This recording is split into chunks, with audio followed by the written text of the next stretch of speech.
오늘장 뜨거웠던 이슈 돌아보면서 투자 시그널도 높여보겠습니다. 차트스크린 미디어의 김민성 대표님과 함께합니다. 어서 오십시오. 네, 반갑습니다. 네, 반갑습니다. 네, 정말 많은 분들이 궁금해하실 것 같습니다. 오늘장 뜨거웠던 이슈, 첫 번째 이슈부터 화면으로 만나보시죠. 네, 첫 번째 이슈입니다. SK하이닉스, 삼성전자와 힘이 갈렸다입니다.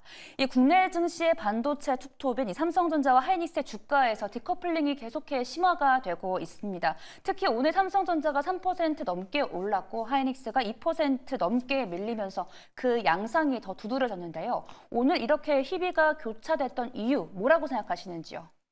일단은 오늘 오전에 약간 해프닝 같은 사건이 있었죠. 이제 네. 오보가 나오면서 삼성전자가 엔비디아에 대한 콜 테스트를 통과했다. 이런 기사가 나오면서 좀 희비가 갈리기 시작을 했습니다. 그래서 SK하이닉스는 기사가 나오고 나서 한 3%가량, 4%까지 급하게 내려가는 모습을 보여줬고요. 그리고 같은 모멘텀을 가지고 있는 한미 반도체 같은 경우에는 하락 VI까지 걸릴 정도로 강한 하락을 보여줬고, 반면에 삼성전자 같은 경우에는 3%가량 상승을 보여줬는데, 아무래도 이제 최초 시작은 오보에 대한 여파 때문에 그런 흐름들이 만들어졌다라고 보시면 좋을 것 같습니다. 그리고 나서 내일 또 삼성전자에 대한 잠정 실적이 발표가 되는데 거기에 대한 어닝 서프라이즈 기대감이 이어지면서 오보가 좀 나오더라도 이제 거기에 대한 해명이 나오더라도 거기에 대한 차이점이 좀 다시 돌아오지 않고 갈리는 모습이 좀 이어졌다라고 보시면 좋을 것 같은데요. 네. 오늘 같은 사건이 약간 좀 어느 정도 상징적인 의미를 보여준 것 같습니다.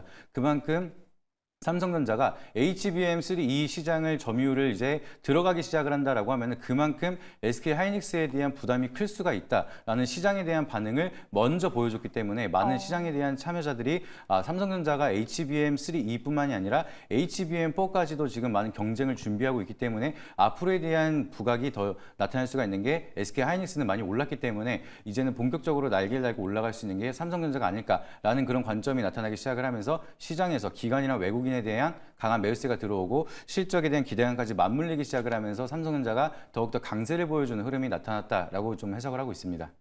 네, 그렇다면 삼성전자의 잠정 실적도 내일 발표가 되지 않습니까? 네네.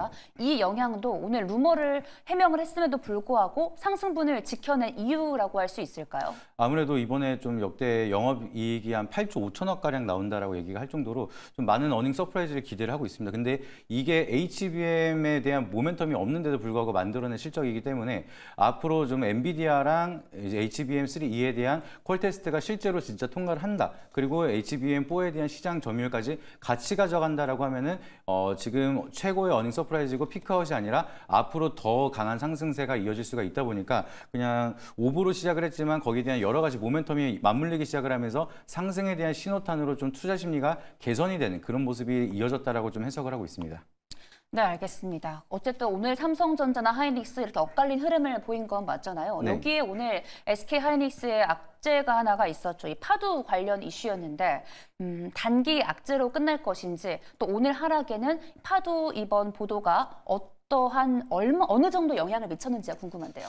일단은 파두라든지 이제 SK하이닉스는 좀 주춤하는 주가 흐름에서 아무래도 네. 악재가 나오다 보니까 거기에 대한 패닉스에 좀 같이 이어지는 상황이라고 보시면 좋을 것 같습니다. 근데 이게 장 끝나고 나서 다시 기사가 계속해서 이어지기 시작을 하면서 지금 이 이슈가 이제 파두가 상장했을 때 주 매출처가 SK하이닉스인데 네. 여기에 대한 매출을 좀 뻥튀기를 하면서 뻥튀기 상장을 한 거 아니냐 여기에 대한 의혹이 나타나기 시작을 하고 지금 수색이 들어가기 시작을 한 상황이죠. 근데 여기에 대한 모멘텀 우리가 과거에 이제 삼성 같은 경우에도 국정농단에 대한 재판이 있어지다 보니까 네. 오너 리스크가 나타나기 시작을 하고 투심이 좀 훼손이 되기 시작을 하면서 주가가 삼성전자도 좀 상승을 많이 못했었던 그런 흐름이 있습니다. 그래서 SK하이닉스 같은 경우에도 지금 뭐 확정이 아니라 거기에 대한 의심이 나타나기 시작을 하면서 수사가 들어가는 상황인데 거기에 대한 좀 투심이 많이 꺾이기 시작을 하면서 아무래도 좀 중장기적으로 단기적으로는 안 좋지만 중장기적으로도 좀 반등을 좀 강하게 만드는 요소에서는 투심이 꺾이면서 좀 시간이 걸릴 수 있는 그런 악재가 아닐까 좀 이렇게 생각을 하고 있습니다. 그래서 지금 뭐 기업에 대한 밸류에이션 자체, 뭐 실적에 대한 모멘텀 자체가 좀 훼손이 되진 않겠지만 네. 지금 시장에 대한 좀 주목도라든지 잡음이 들리기 시작을 하면은 투자자들이 좀 자금을 빼거나 좀 잡음이 끝날 때쯤 우리가 매수를 해야겠다 이런 식으로 투자 심리가 바뀌기 시작을 하면서 아무래도 좀 회복이 좀 시간이 걸리지 않을까 좀 이렇게 생각을 하고 있습니다. 네, 투자 심리가 위축돼서 이제 회복되는데 시간이 걸릴 것이다라고 언급을 해주셨는데 그러면요, 그 네. 수급이 반대로 삼성전자로도 갈 수 있을까요? 네, 아무래도 지금 SK하이닉스냐 삼성전자 여기서 지금까지는 HBM에 대한 모멘텀을 달고 SK하이닉스가 좀 상승을 했죠. 그래서 SK하이닉스가 승리를 했지만 이제는 좀 판도가 확실히 바뀌는 구간이다라고 좀 생각을 하고 있고요. 아무래도 이제 삼성전자에 대한 기대감이 굉장히 크고 이제 삼성전자가 실적을 계속해서 잘 만들어내야지만 국내 증시를 좀 이끌어가는 상징적인 의미도 있기 때문에 제가 봤을 때는 86,000원을 찍고 나서 좀 조정을 받던 흐름이었는데 여기서 추가적인 반등 다시 시작을 하다 보면은 86,000원 돌파를 하고 전에 있었던 고점까지도 우리가 돌파를 하면서 우리가 그렇게 고대하던 10만 전자도 한번 바라볼 수 있지 않을까 그 시작점이 아닐까라고 좀 기대를 하고 있습니다. 네, 그럼 저희 하이닉스 이야기로 다시 돌아가서 이 네. 2달 정도의 데이터를 놓고 보면요. 기관이 하이닉스에 대한 인식이 긍정보다는 좀 부정에 가까운 것 같은데요. 네. 이 또한 고점 리스크에 대한 부담일까요? 어떻게 보시는지요? 아무래도 이제 앞서서 우리가 계속해서 걱정을 하고 있었던 HBM3E에 대한 독점을 이제 뺏기지 않을까 약간 이런 걱정이 있다 보니 거기에 대한 차익 매물도 같이 나오는 것 같고요. 네. 그리고 이제 수급을 보니까 SK하이닉스를 매도를 가장 많이 했었던 거는 주기적으로 지금 연기금이 계속해서 팔고 있습니다. 네네. 그래서 기관 같은 경우에는 포트폴리오를 구성을 할 때 보유하고 있었던 비중이 계속해서 주가가 상승하다 보면은 포트폴리오에 대한 비중이 높아질 수밖에 없기 때문에 어느 정도 이제 거기에 대한 비율을 유지를 해야 돼서 팔 수밖에 없습니다. 그래서 거기에 대한 차익 매물이라든지 비중을 좀 조절하기 위해서 리밸런싱을 위한 매도가 어느 정도 있었다라고 좀 해석을 할 수가 있겠는데 그러던 와중에서 이제 독점에 대한 우려감이 다시 한번 이제 나타나기 시작을 하다 보니까 차익 매물이 같이 이어지면서 나오는 이제 수급들이 다시 한번 삼성전자로 빠졌던 자금들이 들어오기 시작을 하고 거기에 대한 순환이 이어지고 있는 상황이다라고 좀 해석을 하면 좋을 것 같습니다. 네, 연이은 기관의 매도는 독점에 대한 우려와 함께 리밸런싱에 위한 매도였다라고 언급을 해주셨는데요. 오늘 SK하이닉스와 삼성전자 이렇게 보다 보면 두 밸류체인단의 종목들에서도 좀 희비가 엇갈리는 하루였습니다. 네. 한미반도체도 이제 하이닉스의 급락과 함께 한 4% 정도 밀렸는데 계속 이렇게 해서 하이닉스와 같은 흐름을 보일까요? 아마 그럴 거라고 생각을 합니다. 왜냐하면 이제 삼성전자가 잘 간다는 거는 삼성전자 자회사에서도 이제 TC 본더를 이제 만들어서 진행을 하고 있기 때문에 네. 한미 반도체에 대한 모멘텀도 같이 뺏기는 상황이라고 보시면 좋을 것 같습니다. 그래서 SK 하이닉스가 이제 조정을 받는 상승을 하면서 한미 반도체가 계속해서 상승을 했던 이유도 TC 본더를 SK 하이닉스에 독점 공급을 하고 있고 SK 하이닉스가 엔비디아에 독점 공급을 하고 있다 보니까 네. 여기에 대한 밸류 체인이 엮이면서 같이 강한 상승을 이어갔었던 상황인데 지금 삼성전자가 이제 HBM3E에 대한 모멘텀을 뺏어간다라고 하면은 한미 반도체에 대한 TC 본더 독점도 같이 깨질 수가 있는 그런 우려감이 나타날 수가 있다 보니까 투자자분들은 시장에서 그걸 다 알고 있습니다. 그래서 지금 당장 독점을 뺏긴 건 아니라서 좀 어느 정도 조정을 받았을 때 다시 한번 반발 매수세가 들어오고 있지만 이게 독점이 깨진다라고 하면은 그동안에 좀 한미반도체나 SK하이닉스가 강하게 상승했던 모멘텀 자체가 좀 사라지는 거다 보니까 거기에 대한 좀 차익 매물이 좀 강하게 나타나면서 좀 커플링 되면서 SK하이닉스랑 한미반도체는 같이 조정을 받는 그림을 그리지 않을까 좀 이렇게 생각을 하고 있습니다. 그렇다면요. 오늘 한미반도체 좀 많이 빠졌는데 저희 네. 시청자분들을 위해서 차트 한번 분석해 주실 수 있으실까요? 네, 지금 차트를 잠깐 보여주시면은 네. 지금 근데 많은 상승을 했습니다. 이격도가 거의 뭐 조정 없이 계속해서 강한 상승을 보여주고 있었는데 지금 이 구간에서 지금 기관들이 계속해서 매도를 하고 있고요. 그나마 외국인들이 받쳐주고 있었는데 오늘은 외국인도 좀 대량의 매도를 보여주고 있습니다. 그래서 지금 이격도 자체는 계속해서 상승 추세를 보여주다가 지금 고점에서 약간 막히는 흐름이 나타나고 오늘 강한 하락세가 나타났는데요. 그리고 지금 200일선에서 다행히 버티는 흐름을 보여주고 있지만 여기에 대한 분위기가 계속해서 이어지기 시작을 하고 압수수색에 대한 리스크가 계속해서 이어진다라고 하면은 제가 봤을 때는 SK하이닉스는 워낙 시총도 크고 모멘텀이 좀 강한 종목이다 보니까 뭐 급락이 나타나거나 그러지는 않겠지만 우리가 이제 삼성전자가 이제 물려서 힘들었을 때처럼 서서히 우하향으로 계단식 하락이 나타나면서 그래도 좀 서서히 내려가지 않을까 이렇게 생각을 하고 있습니다. 그래서 보유자분들은 너무 걱정하실 필요가 없는 게 그래도 바닥에서 사시거나 좀 앞전에 사셨던 분들은 대부분 수익권이실 거고 충분히 탈출할 수 있는 기회는 나타날 수가 있기 때문에 지금 당장 내일 팔아야 되나 이렇게 걱정하실 필요보다는 지금 상황에 따라서 뭐 증시에 대한 영향도 있을 거고 삼성전자에 대한 영향도 있을 거고 SK 하이닉스 같은 경우에도 여러 가지로 좀 밸류에이션을 늘려가면서 HBM4에 대한 모멘텀도 새롭게 준비하고 있다 보니까 시장에 대한 분위기를 보시고 200일선을 깨고 내려간다라고 하면 우리가 조금씩 수익을 챙겨 나가시는 전략으로 좀 지켜보시고 우리가 당장은 급하게 뭐 패닉에 빠질 필요는 없다. 그 정도로 보시면 좋을 것 같습니다. 네, 당장 급하게 패닉에 빠질 필요는 없고 200일선을 깨는지 안 깨는지 여부를 좀 주시하시면 좋을 것 같습니다. 그러면요, 지금 하이닉스 향 종목들을 이야기를 했는데 오늘 삼성전자 향 종목들은 또 시세가 좋았습니다. 네. 이쪽은 계속 추세 갖고 이어갈까요? 네, 아무래도 SK 하이닉스를 힘입어서 이제 올라갔었던 종목이 많았었던 것처럼 지금 삼성전자에 대한 모멘텀을 받고 아무래도 뭐 서플라이 체인이라든지 밸류에이션이 엮여 있는 기업들은 계속해서 좋은 흐름이 나타나지 않을까 좀 이렇게 저도 기대를 하고 있기 때문에 이쪽에 대한 모멘텀을 우리가 좀 잘 체크를 하면서 좀 기업들을 면밀히 체크를 할 필요가 있다라고 좀 말씀을 드리고 싶습니다. 네, 어찌됐든 삼성전자 향 밸류체인 종목들 최근에 좀 눌려있지 않았습니까? 네. 이제야 반등이니까 계속 모멘텀 갖고 보셔도 될 것 같습니다. 이어서요, 이 시장의 투심이 이 반도체 AI라는 모멘텀 안에서 움직이는 것 같습니다. 이 반도체 안에서도 이 소부장단 기업들 안에서도 주가 희비가 엇갈리고 있는데 이 중에서 하반기에 좀 잘 밀고 나갈 것 같은 섹터는 어느 섹터라고 보시는지요? 아무래도 이제 글로벌 이제 대형 기업들이 어느 쪽에 대한 포커스를 맞추느냐에 따라서도 이제 중소기업들도 따라갈 수밖에 없다라고 생각을 하고 있습니다. 그래서 지금 미세 공정에 대한 이제 계속해서 경쟁이 고도화가 되기 시작을 하면서 사실상 지금 물리적 한계가 온 상황이라고 얘기를 하고 있습니다. 그래서 지금 SK 하이닉스도 그렇고 삼성전자도 그렇고 패키징 사업 쪽에 대한 좀 승부를 보려고 거기에 대한 좀 집중을 하고 있다라고 얘기를 하고 있을 만큼 패키징 쪽에 대한 기대감이 많이 커지고 있는데 우리가 이제 반도체 산업은 전공정이나 후공정을 나눠서 지금 얘기를 하고 있죠. 그래서 네.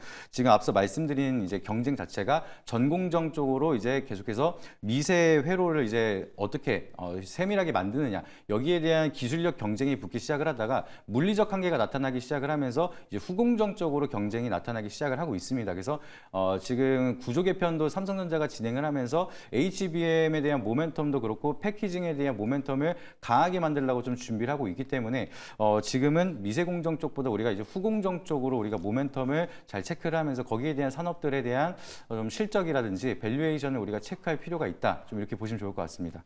네, 반도체 소부장단 안에서도 이 후공정 기업들을 주시하시면 좋을 것 같습니다. 저희 시청자분들이 많이 궁금해하실 것 같은 게요. 그래서 지금 어쨌든 HBM에서 승기를 잡았던 하이닉스가 좀 흔들리고 있는 거 아니겠습니까? 네. 지금 흔들릴 때 담아도 괜찮을까요? SK 하이닉스를요? 네.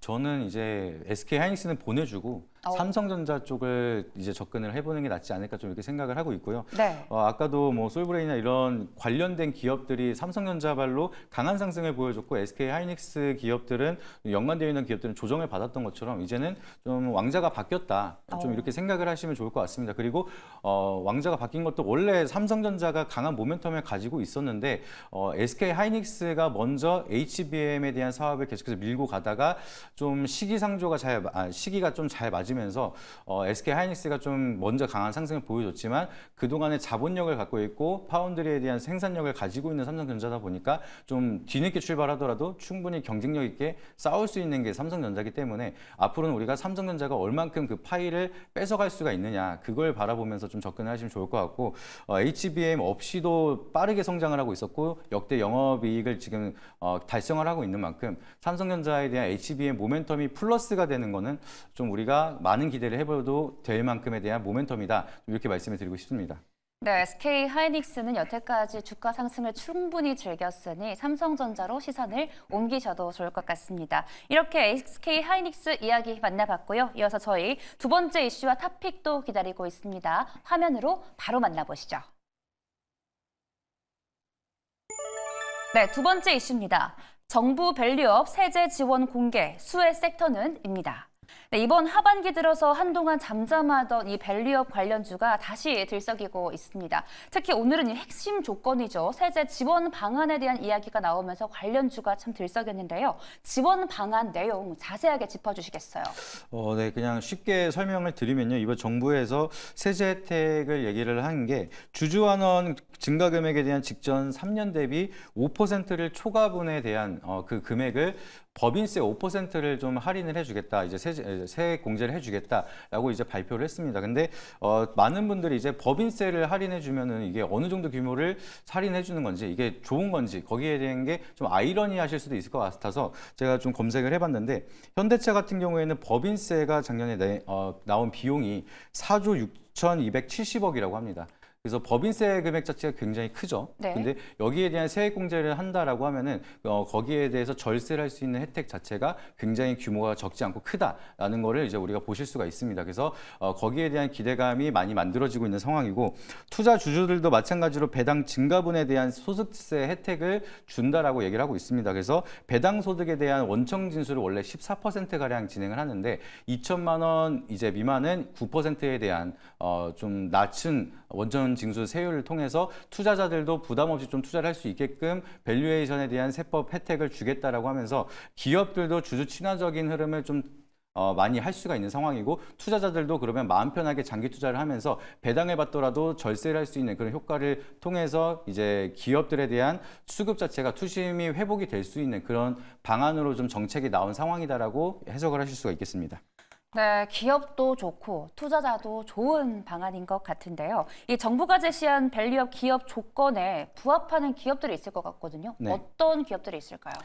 일단은 금융이라든지 증권 쪽으로 현금 보유량이 좀 있는 기업들이 일단은 최우선적으로 기대감이 많이 만들어지고 있는 상황이고요. 그 외에는 좀 지주사 같은 그런 종목들, 현금 자산이 좀 풍부한 기업들이 아무래도 이번 밸류에이션에 대한 주주 친화적인 모멘텀을 가져가는데 유리한 환경이다라고 보실 수가 있겠습니다. 아무래도 이제 자본력 대비해서 저평가를 받고 있는 저PBR주들이 현금이 있다 보니까 주주 네. 친화적으로 자사주를 매입을 하거나 배당을 이제 지급을 하거나 그런 여러 가지 혜택을 진행을 하면서 밸류에이션을 좀 증가시킬 수 있는 혜택을 움직일 수가 있는데, 아무래도 저 PBR 중에서도 우리가 중요한 게 주주 친화 정책을 통해서 이제 주가 부양에 대한 의지가 있는 기업들을 우리가 부합하는 종목을 찾는 게 제일 중요하겠죠. 그래서 지금은 계속해서 공시를 통해서도 이제 밸류업에 대한 참여를 하겠다, 뭐 이런 기업들에 대한 의지를 밝히고 있기 때문에 그런 종목들 중에서도 좀 자본력이 풍부한 종목들, 그리고 기업에서 가격 대비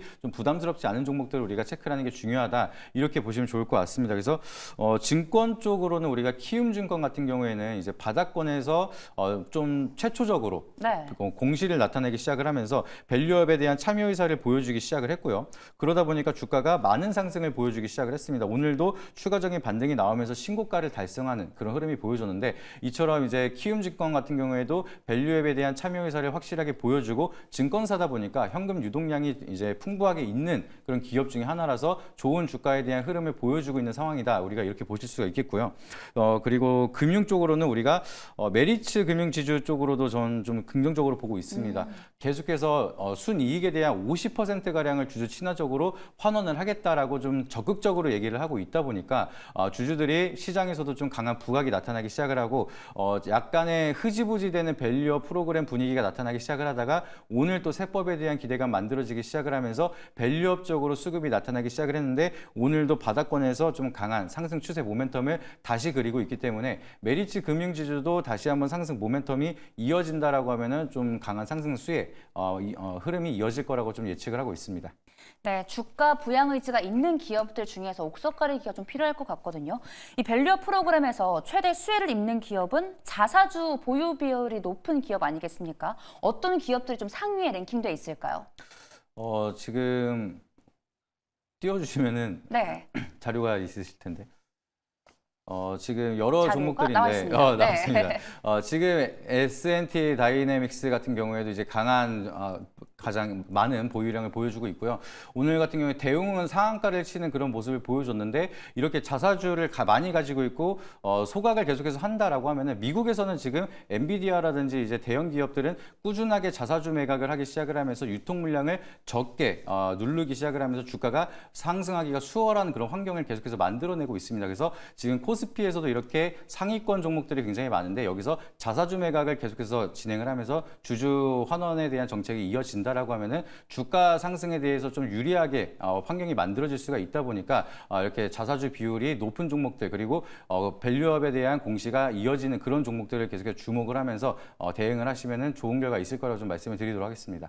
네, 또 이어서 사실 금융주는요, 올 들어서 이제 밸류업 정책 효과로 이미 좀 주가가 시세를 낸 상태 아닙니까? 네. 그렇게 KB 금융 같은 경우에는 올해 들어서 56%나 올랐어요. 이쪽이 좀 단기 시세를 보일 가능성은 없다라고 보시는지, 어떻게 보시는지요? 지금 뭐 여러 가지 밸류업에 대한 모멘텀을 가져가는 종목들이 굉장히 많습니다. 근데 그 중에서도 좀 수급이 지금 많이 위축이 돼 있어요, 시장이. 뭐 지수는 올라가고 있는 상황이고 코스닥도 오늘도 반등이 나오고 있는데 수급 쏠림이 나타나기 시작을 하면서 아무래도 이제 올라가는 종목만 일부 올라가고 지수만 방어가 되고 투심은 좀 위축이 되기 시작을 하면서 네. 여러 가지 종목들 이제 지수에 대한 거래량은 지금 계속해서 줄어들고 있는 상황이라 여러 가지 종목이 동시다발적으로 올라가는 걸 기대하기보다는 모멘텀이 좀 명확하게 갖고 좀 시장에서 많이 부각을 받는 그런 종목들이 좀 강한 상승을 보여줄 거라고 생각을 하고 있거든요. 그래서 KB금융 같은 경우에도 아무래도 금융주다 보니까 밸류업에 대한 모멘텀 때문에 상승에 대한 흐름은 이어질 수 있을 거라고 생각을 하는데 좀 다른 종목 대비해서는 좀 흐름이 등락폭이 좀 크진 않을 거라고 생각을 하고 있고요. 앞전에 네. 좀 강한 상승을 보여줬던 제가 앞서 말씀드렸던 메리츠 금융지주라든지 키움증권 이런 종목들이 좀 강한 모멘텀을 앞전에 만들어줬다 보니까 밸류업이 이번에 가네라고 하면은 개인 투자자들에 대한 투자 자금들도 이쪽으로 먼저 쏠리기 시작을 하면서 먼저 상승세를 이어가는 그런 모습이 나타나면서 좀 등락폭에 대한 차이는 어느 정도 있을 거라고 좀 생각을 하고 있습니다. 네, 등락폭에서 차이는 있겠지만 위축된 투심 속에서 밸류업 모멘텀 갖고 관련주들 그래서 상승 모멘텀 갖고 이어갈 수 있다라고 전망을 해주셨습니다. 그렇다면요, 이 밸류업 프로그램 관련 종목 중에서 좀 관심 있게 보시는 종목 있을까요? 저는 뭐 계속해서 반복적으로 말씀을 드리긴 하는데 메리츠 금융지주 쪽이 좀 가장 좋지 않을까 지금 밸류업 중에서는 그렇게 생각을 하고 있습니다. 그래서 지금 뭐 25년까지 당기 순이익에 대한 50%를 주주 환원을 하겠다 이렇게 발표를 할 정도로 이거는 밸류업 참가를 굉장히 긍정적으로 하겠다라고 좀 자신 있게 얘기를 하고 있는 거고 25년이 지나면은 여기에 대한 순이익을 보면서 주주들한테 최대한 유리한 환경으로 지속적으로 주주 환원을 하겠다라고 얘기를 하면서 밸류업을 좀 적극적으로 이용을 하려고 하고 있습니다. 그리고 이런 식으로 나타나기 시작을 한다라고 하면은 기관들도 마찬가지로 이렇게 밸류업을 적극적으로 참여하는 기업들에 좀 투자를 하기 시작을 하면서 이번 정부도 마찬가지로 계속 이런 기업들이 밀어주기 시작을 하고 주주 환원 정책을 하기 시작을 하면서 시장에 대한 자금이 쏠리게끔 만들어줘야지만 아무래도 이번에는 강제성이 아니라 자율성이다 보니까 이 기업이 잘 가는 거를 봐야지만 다른 기업들도 밸류업에 대한 자발적 참여가 이어질 수가 있을 거라고 생각을 하고 있습니다. 그래서 아무래도 이게 선제적으로 시작을 하는 거고 앞으로 뭐 수정사항이라든지 시행착오는 필요하겠지만 메리츠 금융지주가 먼저 이런 식으로 대안을 보여주기 시작을 하면서 기관들에 대한 매수세도 들어오기 시작을 하고 개인 투자자들도 주가가 잘 상승을 하다 보니까 같이 사서 올라가야지 이런 식으로 투자 심리가 쏠리기 시작을 한다라고 하면은 메리츠 금융지주처럼 이렇게 강력하게 밸류업에 대한 모멘텀을 갖고 있는 기업이 좀 강한 상승세를 보여주지 않을까 이렇게 좀 생각을 하고 있습니다. 네, 말씀해주신 것처럼 이번 밸류업 프로그램의 특징이 강제성보다는 자율성에 포커스를 맞추고 있기 때문에 이 스스로 적극적인 주주 환원책을 꾸리고 있는 기업인 메리츠 금융지주 주목하시면 좋을 것 같습니다. 그렇다면요, 내일장 관심 종목은 어떤 종목일까요? 저는 삼성전자 이제 날개를 달기 시작했기 때문에 삼성전자랑 이제 같은 모멘텀을 가져갈 수 있는 이오테크닉스 종목을 좀 설명을 드리려고 가져왔고요. 네. 이오테크닉스 같은 경우에는 삼성전자의 어닐링 장비를 공급을 하고 있습니다. 그래서 어닐링 장비라고 하면은 금속 열 처리 과정을 어닐링이라고 하는데 거기 관련된 장비를 공급을 하고 있는 게 바로 이오테크닉스입니다. 그래서 삼성전자가 이번에 여러 가지 반도체에도 DDR5라든지 여러 가지 모멘텀이 있지만 HBM3E에 대한 모멘텀을 가져가기 시작을 하면서 반도체에 대한 수요가 더욱더 증가될 수가 있겠죠. 그렇게 되면은 어닐링에 대한 장비 공급이 더욱더 증가가 될 전망이 나타나다 보니까 지금 당장 실적에 대한 수혜를 받고 있는 건 아니지만 향후 앞으로에 대한 실적 기대감이 가장 크게 만들어질 수가 있는 게 이오테크닉스라서 좀 좋게 보고 이오테크닉스 설명을 드리고요. 그리고 기술적 분석으로 보더라도 차트를 한번 보시게 되면은 계속해서 우하향 흐름을 보여주면서 삼성전자가 힘을 못 쓰다 보니까 조정을 이어가고 있다가 오늘 같은 경우에 15% 강한 반등을 보여줬습니다. 그리고 기관이랑 외국인도 강한 매수세를 보여주기 시작을 하면서 바닥권에서 추세를 돌리는 그런 흐름들을 명확하게 보여주고 있기 때문에 이번에 삼성전자에 대한 모멘텀을 같이 받기 시작을 하면서 추세 전환에 대한 반등 시도가 성공하게 된다라고 하면은 목표가 같은 경우에는 24만 원대까지는 저는 충분히 갈 수 있을 거라고 생각을 하고 있고요. 손절가 같은 경우에는 추세가 이탈하는 18만 3천 원대 이탈하지 않는다라고 하면 좋은 결과 있을 거라고 말씀드리도록 하겠습니다. 네, 삼성전자 향 기업입니다. 이오테크닉스 제시해 주셨습니다. 오늘 시장을 떠들썩하게 움직였던 반도체 투톱과 밸류업 섹터에서 투자 포인트 잡아봤습니다. 오늘은 차트스쿨 미디어의 김민성 대표님과 함께했습니다. 고맙습니다. 감사합니다.